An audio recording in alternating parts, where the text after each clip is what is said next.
Hola hermanos, ¿cómo están? Dios les bendiga. Hoy iniciamos un nuevo capítulo, el capítulo número 6 en el libro de los Hechos. Hechos capítulo 6, y hemos avanzado ya 5 capítulos, hemos tratado de ir verso por verso, idea por idea, aunque es bastante amplia la enseñanza aquí en este libro, del libro de los Hechos. Ahora, quiero decirles algo.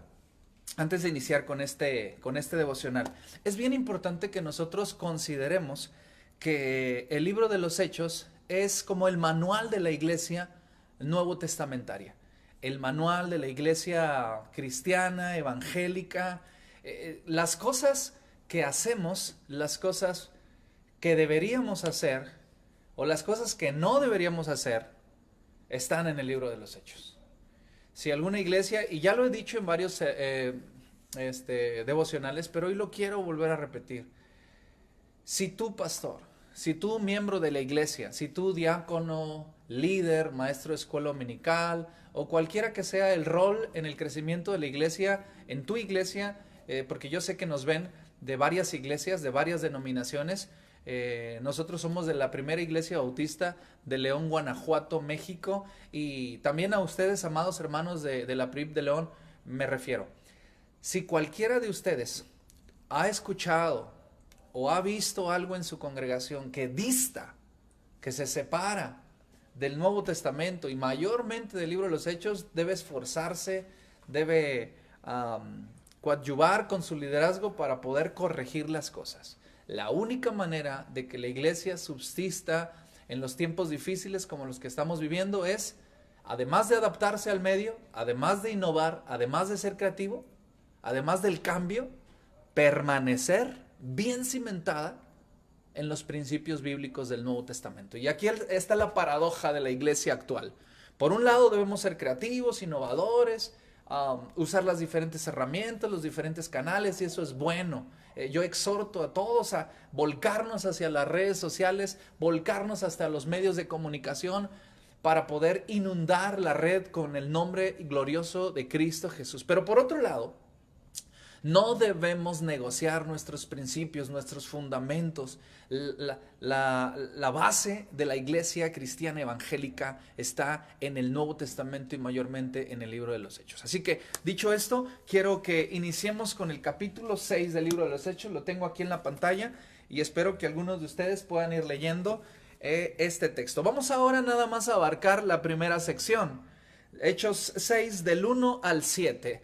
El título que la Reina Valera 1960 le da es Elección de los 7 diáconos. Ahora, déjenme explicarle esta palabra diáconos. La palabra diácono significa servidor.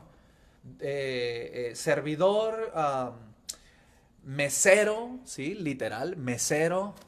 Uno que está dispuesto a servir.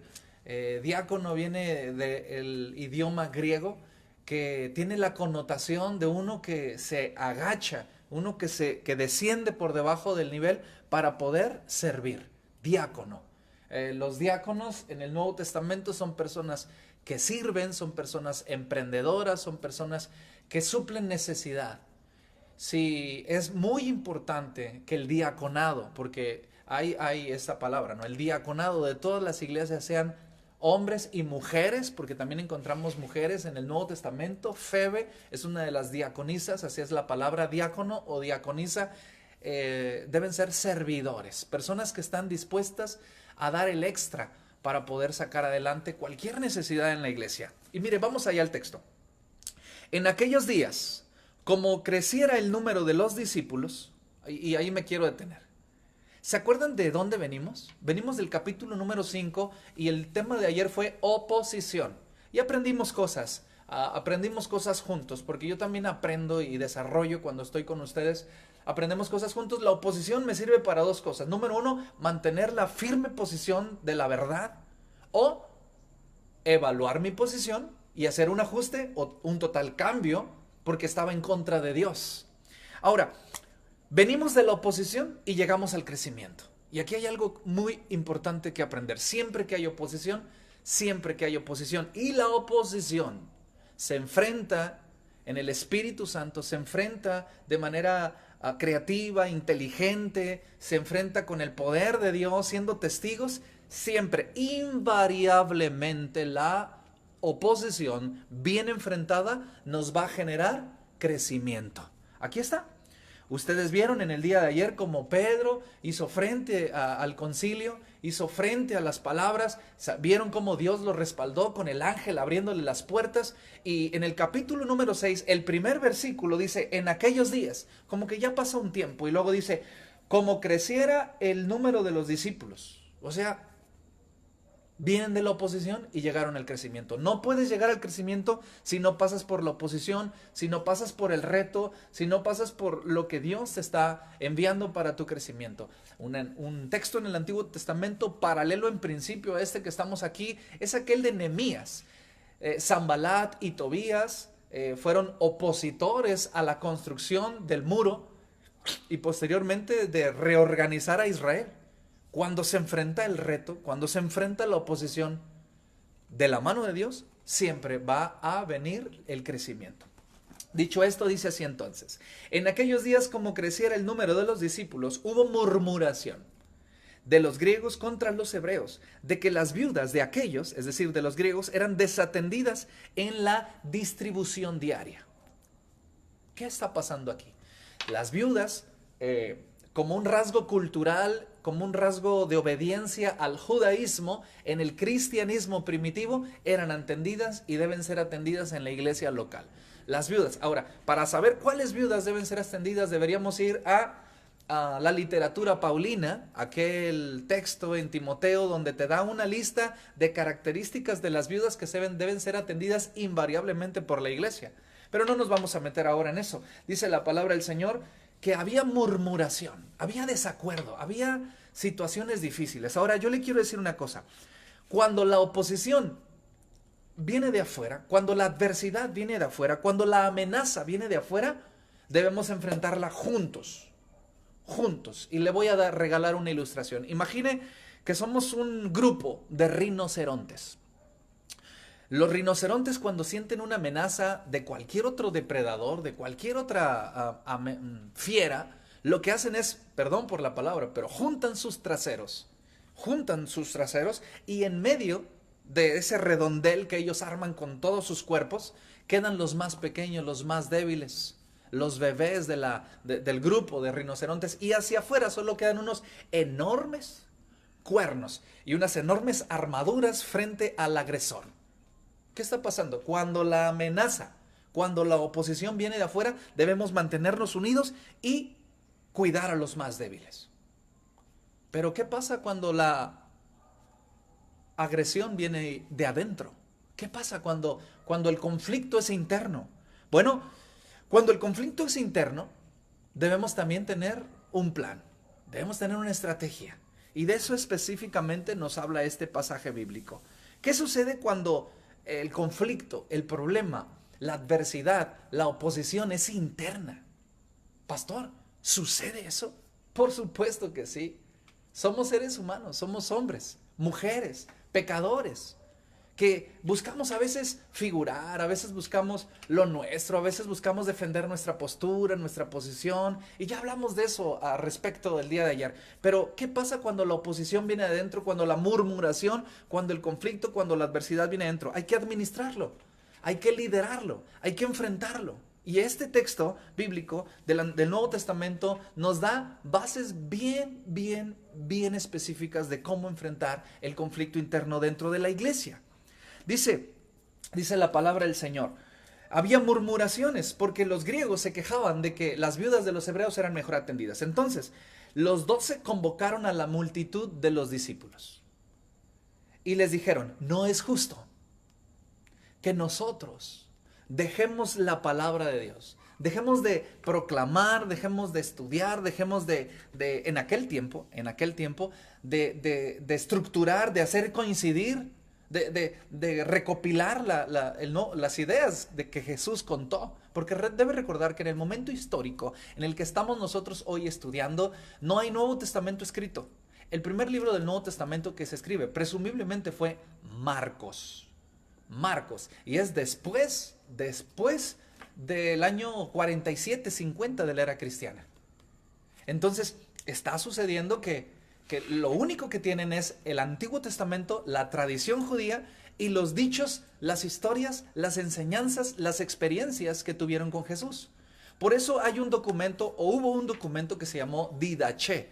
Didache fue la doctrina de los apóstoles. Parece que fue la primera forma de organizar la fe cristiana desde los discípulos.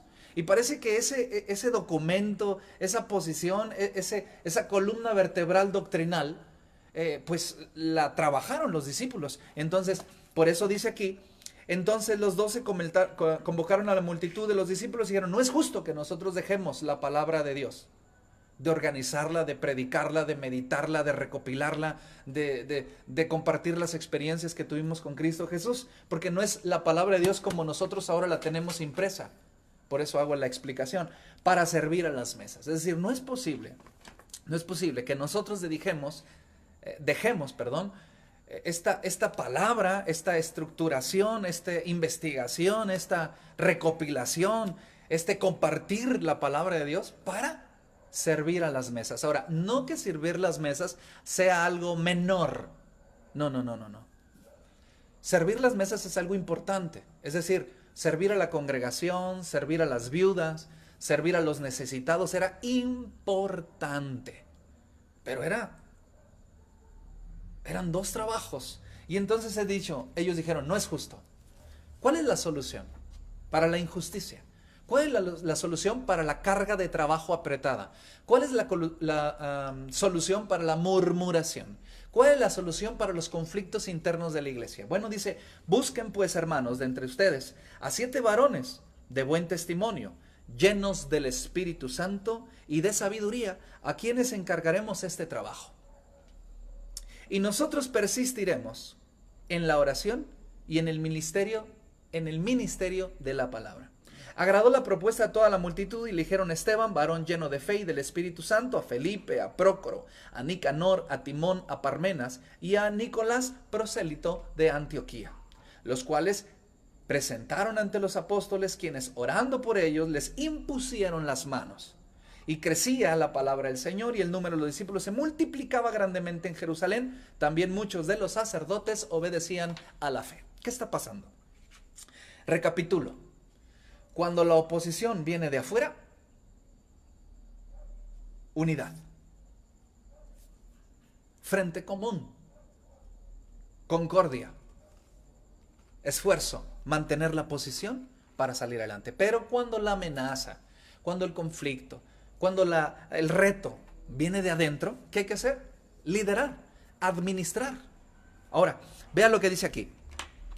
Se aprovecha lo que se tiene dentro de la iglesia, no quiero saber cuál, dentro de cualquier iglesia cristiana evangélica que proclame el nombre de Cristo Jesús, hay los suficientes recursos para enfrentar el reto que la iglesia tiene delante. Fíjese bien lo que estoy declarando, lo que estoy diciendo. No existen iglesias grandes y no existen iglesias pequeñas.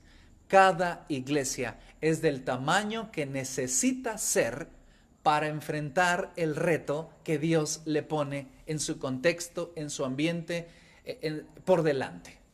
Así que, pastor, deje de ver aquella iglesia. ¡Qué iglesia tan grande! ¿Cuántos recursos tienen? ¿Cuántas personas? Miren qué tecnología llegan a tener aquellos. Olvídese. Ellos tienen esos recursos porque tienen un reto del tamaño de sus fuerzas y de recursos. Pero yo, iglesia pequeña, yo, iglesia grande, yo, iglesia mediana, como usted le quiera llamar, yo tengo lo que necesito para enfrentar el reto que Dios puso delante de mí. Y esto está aquí.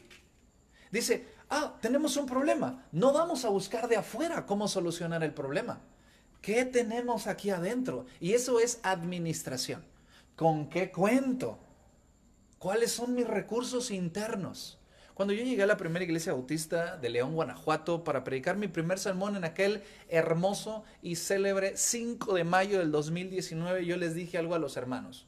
Veo que aquí están todos los recursos y las condiciones puestas para poder crecer como iglesia. Y lo sigo creyendo. Creo que cada persona que llega a nuestra congregación trae un recurso, trae creatividad, trae amor, pasión, ganas. Así que yo creo que todos los miembros de una iglesia tienen que aportar a ese gran proyecto que se llama Reino de Dios. Aquí, en este pasaje bíblico, puedo estar viendo lo que el Señor está haciendo. Miren lo que dice: busquen pues de entre ustedes, no traigan de afuera. Obvio, yo lo sé. Hasta sería risorio pensar que traigan de otra iglesia, porque era la iglesia primitiva, era la primera iglesia. No podían traer de los adoradores de Astarte o los antiguos Baales o de los romanos o de los templos de Afrodita. No podían traer gente de afuera, obvio, es obvio. Pero hoy en día muchas iglesias, como ya el evangelio está dispersado por todo el mundo, gracias al Señor, cuidado con traer recursos. Antes de traer un recurso externo, no quiero saber cuál. Antes de traer un recurso externo, fíjate que Dios te dio dentro de tu familia. Fíjate que Dios te dio dentro de tu grupo. Fíjate que Dios te dio dentro de tu equipo, dentro de tu iglesia. Busquen entre ustedes. Pero debe tener un perfil. Fíjate lo que dice aquí. Busquen entre ustedes a 7 varones de buen testimonio, llenos del Espíritu Santo, de sabiduría, a quienes les encargaremos ese trabajo. Oiga, pastor, pues nada más iban a servir las mesas. ¿Qué chiste puede llegar a tener juntar el dinero, juntar las despensas, juntar los panes, los trigos, la cebada, el aceite de oliva, ponerlo en cantidades proporcionales y llevarla a las viudas? ¿Qué chiste tiene? ¿A poco para eso se requiere ser lleno del Espíritu Santo? ¿Para eso se requiere sabiduría? ¿Para eso se requiere buen testimonio? Pues parece que sí, porque de aquí en adelante lo que menos vemos haciendo a los apóstoles es llevar las despensas a las viudas. A partir de aquí vamos a ver a los apóstoles predicando, bautizando, vamos a verlos haciendo cosas maravillosas, pero siempre sirviendo a la iglesia. Ahora mire lo que está pasando. Cuando venga una adversidad, cuando venga un reto hacia adentro de tu familia, hacia adentro de tu iglesia, hacia adentro de tu equipo, primero tienes que buscar los recursos a los que tienes a tu alcance, dentro. Segunda cosa, lo que tienes que hacer es tener un perfil. ¿Quién sirve para qué cosa? ¿Sí? En nuestra iglesia, 2 cultos hemos tenido que le hemos llamado virtuales. Hay personas en nuestra iglesia que pueden hacer cosas maravillosas con la computadora. Hay personas en nuestra iglesia que pueden hacer cosas maravillosas repartiendo despensas. Hay personas en nuestra iglesia que son, pero inigualables para administrar. Hay otras personas que son buenas para visitar. Hay otras personas que tocan algún instrumento como nadie en la congregación puede hacer. Un reto de administración es poner a cada quien en el lugar donde más produce, donde mejor se desarrolla, donde mejor contribuye al bien común de la iglesia. Y es importante lo que está pasando aquí. Dice, no es justo que nosotros nos distraigamos de nuestras labores prioritarias. Tomen entre ustedes a 7 hermanos con un buen perfil a quien les encargaremos esta actividad. ¿Qué está pasando aquí? Se está liderando, se está administrando, se está delegando. Importantísimo. Mi amado hermano líder, mi amado hermano pastor, mi amado hermano padre de una familia, no puedes hacerlo tú todo. Necesitas confiar en los demás.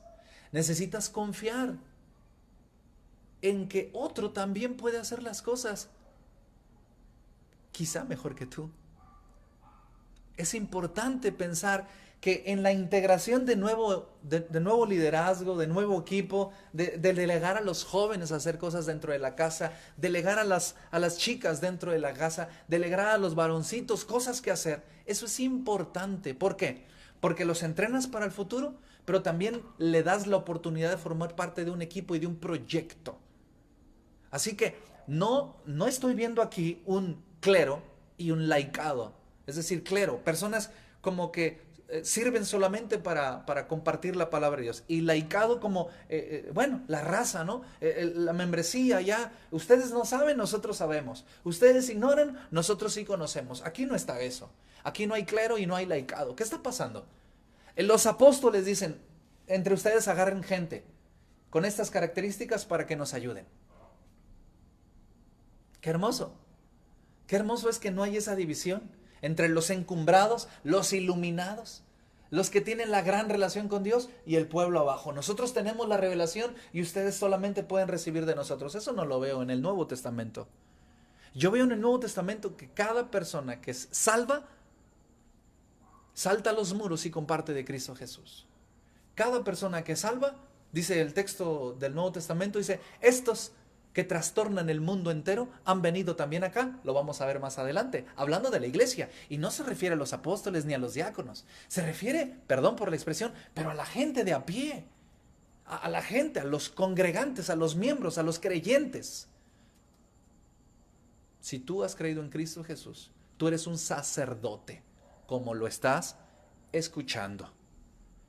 La Biblia nos enseña una doctrina preciosa, el sacerdocio de cada creyente. Y la palabra sacerdote significa uno que hace vínculo entre Dios y los hombres. Cuando tú compartes el evangelio, cuando tú oras por otra persona, estás cumpliendo tu papel sacerdotal, haciendo vínculo entre Dios y los hombres. Y eso es lo que está pasando aquí. Escogieron a 7 hombres con unas características preciosas, llenos del Espíritu Santo. Es decir, sabios, honrosos, ecuánimes. Si alguien me pregunta, pastor, ¿cuáles son las características de una persona que es llena del Espíritu Santo? Bueno, no le brilla la cara. Regularmente no hay rasgos exteriores como los cabellos de una manera o el color de ojos de alguna manera. No. Incluso una persona llena del Espíritu Santo puede llegar a pasar desapercibida, así como usted lo escuche. Amor, gozo, paz, paciencia, benignidad, bondad, fe, mansedumbre y templanza. Contra esas cosas no hay ley. Esas son las características de la llenura del Espíritu Santo. Sí, me está escuchando bien. En nuestras congregaciones hay personas con el poder del Espíritu Santo y son las que pasan desapercibidas a veces. ¿Sabes por qué? Porque son humildes, porque son sensatas, porque son personas que están dispuestas a servir. Aquel que se autopromociona, el que siempre aparece en los escenarios, el que busca el aplauso, es muy probable que aunque lo presuma no tenga esa completitud, esa llenura, ese posicionamiento, ese respaldo del Espíritu Santo, porque lo que el Espíritu Santo hace es no brillar, no figurar para que Cristo figure, para que Cristo sea exaltado. Mira lo que está pasando acá. Entonces dice la palabra, agradó la propuesta a toda la multitud. Bueno, algunas cosas. Primero, ¿por qué le agradó la propuesta a la multitud? Porque era una buena idea, porque estaban integrando a los demás, porque no hubo autoritarismo, porque hubo consenso, porque se tomaron los recursos de donde estaba la iglesia. Ahora, los integrantes de esta comisión, de este nuevo grupo, pues eran personas dentro del pueblo. Ahora, les voy a mencionar algunas cosas. ¿Qué pasa cuando lideramos, cuando administramos, cuando le damos seguimiento, cuando tratamos los retos de frente, a los conflictos, a los problemas de la iglesia, a los problemas de la familia? No los barres debajo de la alfombra, no haces como que no ves, no te pones a orar por ellos, pero no haces nada al respecto, que es muy común, es muy común eso de que hay un problema en la iglesia, pues vamos a orar. Y pues oramos, y continuamos orando, pero hay que actuar, porque cuando tú oras, Dios te dice qué hacer. Cuando tú oras, Dios te dice cómo actuar, qué posición tomar. El problema en tu familia, tienes que enfrentarlo. El problema en tu empresa, tienes que enfrentarlo. El problema en tu comunidad, tienes que enfrentarlo. El problema en la iglesia, tienes que enfrentarlo. El problema de salud, tienes que enfrentarlo. No, pero ya oré. Sí, pero un hermano amado, precioso, me dijo, mira, Juan Carlos, oración. Sí, es como un conjunto de palabras entre oración y acción. Orar y accionar. Es decir, siempre que encuentres a una persona en el Nuevo y el Antiguo Testamento haciendo una oración, siempre después de esa oración vas a encontrar a esa persona dirigiéndose hacia la voluntad de Dios, tomando acciones que le llevan al cumplimiento de la palabra de Dios. Siempre, siempre, invariablemente. La única ocasión en donde tú ves a una persona orando y después bajando la guardia, bajando las manos, es Pablo, cuando dijo: 3 veces he orado al Señor que me quite este aguijón de la carne, y las 3 veces me ha dicho: bástate mi gracia, es decir, confórmate así como estás, porque mi poder se perfecciona en la debilidad que tú estás presentando. Pero fuera de eso, Ana ora y después va y tiene relaciones sexuales con Elcana para tener a Samuel. Y me puedo tomar tiempo aquí hablando de que cada vez que hubo una persona orando, hubo una persona, esa misma persona, accionando en la voluntad de Dios, porque Dios te dice qué hacer. Ahora, se integran nuevos colaboradores en esta estrategia. Se escogen colaboradores con un definido perfil. Se involucra al equipo, se involucra a la iglesia. Se delegan. Y aquí en la delegación quiero hacerte un comentario. Cuando a los diáconos se le delegó autoridad y se le delegó responsabilidad. Y eso es muy importante, que tu papá, que tu mamá, que tu pastor, que tu líder, que tu jefe de oficina o si tú estás a cargo de algo, pongas mucha atención en esto. Cuando a los diáconos le dijeron: ahora ustedes van a servir las mesas, esa es su responsabilidad, pero ustedes tienen la autoridad de recoger los diezmos y ofrendas, de hacer las despensas, de ir a visitar a las viudas, ustedes tienen la autoridad, pero también tienen la responsabilidad. Cuando tú a una persona le das la autoridad, pero no le das la responsabilidad, el poder llega a envanecer y llega a distorsionarse el compromiso. Pero cuando tú le das a una persona toda la responsabilidad, pero no le das la suficiente autoridad, la persona se frustra, porque no tiene los mecanismos, ni las herramientas, ni las estrategias para poder hacer las cosas que le has responsabilizado. Así que ten cuidado. Cuando tú le des a una persona una responsabilidad, dale la autoridad suficiente para poder cumplir con esa responsabilidad. Y aquí está pasando, es un principio de administración.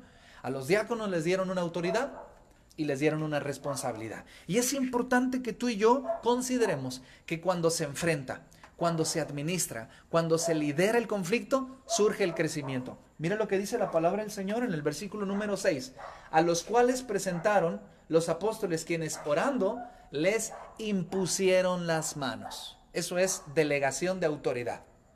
Te delego la autoridad. Enfrente de la congregación pasaron aquellos hombres y les impusieron las manos. Y imponerle las manos es un acto hermoso de delegación, simbólico, de autorización. Es decir, pusieron las manos sobre ellos y oraron y los encomendaron en el nombre del Señor.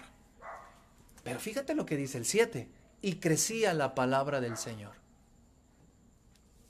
¿Qué está pasando? Crecía la palabra del Señor y el número de los discípulos se multiplicaba. Ponga mucha atención, mi amado hermano. Por favor, si usted ha estado dormido durante todo el devocional, no es cierto, es una broma, ponga mucha atención a esto. Del capítulo 5 al final venimos de una oposición. Cuando la oposición se enfrenta, sucede el crecimiento. 6:1, Hechos. En Hechos 6:2, se desencadena un conflicto interno de la iglesia. Cuando el conflicto interno de la iglesia se administra, se lidera, se enfrenta, se corrige, se delega, se incluye, se toma parecer y se lidera bien, entonces, versículo número 7, capítulo número 6 del mismo libro, Hechos, sucede el crecimiento. En el 6:1 aparece el crecimiento que viene de la oposición. Y en el 6:7 aparece el crecimiento que viene de una buena administración al interior de la iglesia. ¿No está padre esto? Está interesante, ¿no es cierto? La palabra del Señor tiene tema para todo. Así que si tú estás enfrentando un conflicto, te voy a dar 3 consejos. Número 1, no lo evites. No lo evites. No evites el conflicto, no evites el desafío, no esquives la adversidad, no lo hagas. El tiempo no cura las heridas, las inflama. No lo evites. Número 2, cuando vas a enfrentar el reto, cuando vas a enfrentar el conflicto, cuando el problema tienes que darle frente, porque has decidido no esquivarlo, aprende una cosa: usa los recursos a tu alcance. Incluye a tu equipo nuevas personas. Así lo hizo la iglesia y por eso estamos aquí nosotros, porque ellos lo hicieron bien. Y número tres, fíjate bien en el perfil de los diáconos, llenos del Espíritu Santo. Si en tu estrategia sacas a Dios, estás perdido. Si en la estrategia de arreglar ese problema familiar, si en la estrategia de arreglar ese problema de la empresa, si en la estrategia de ese problema escolar, no quiero saber cuál, si en tu estrategia ya decidiste enfrentarla, bien por ti. Ya decidiste ver qué recursos tiene y administrarlo de la mejor manera, bien por ti. Pero si decides sacar a Dios, estás perdido. Porque en el perfil estoy viendo llenos del Espíritu Santo, respaldados por Dios. Y obvio, es el Nuevo Testamento. Dios está impregnando todo este texto. Pero debo decirte una cosa, si sacas a Dios de la estrategia para enfrentar cualquier conflicto, estás perdido. Incluye a Dios, tómale consejo, lee su palabra, ora, clama. Y después de haber estado en su oficina, después de haber estado hablando con Él, sal y resuelve conflicto con toda sabiduría, con toda humildad, con toda participación. Esto es lo que nos enseña el texto de hoy. El Nuevo Testamento está lleno de preciosas promesas, pero también mucha sabiduría para la vida práctica y para la vida diaria. Así que mis amados hermanos, concluimos con este devocional. Hechos capítulo número 6, versículo 1 a 7, la elección de los 7 diáconos. En resumidas cuentas, nosotros hoy aprendimos cómo enfrentar los conflictos. Dios les bendiga, mis amados hermanos. Permítanme orar antes de terminar. Padre, en el nombre de Jesús, yo te pido que bendigas a mis hermanos. Gracias por tu palabra en su vida. Gracias por tu consejo, que es práctico y que me ayuda, Padre, a permanecer alineado a tu promesa. En el nombre poderoso de Jesús oramos y te damos gloria. Amén. Que el Señor les bendiga, hermanos. Cuídense mucho. Adiós.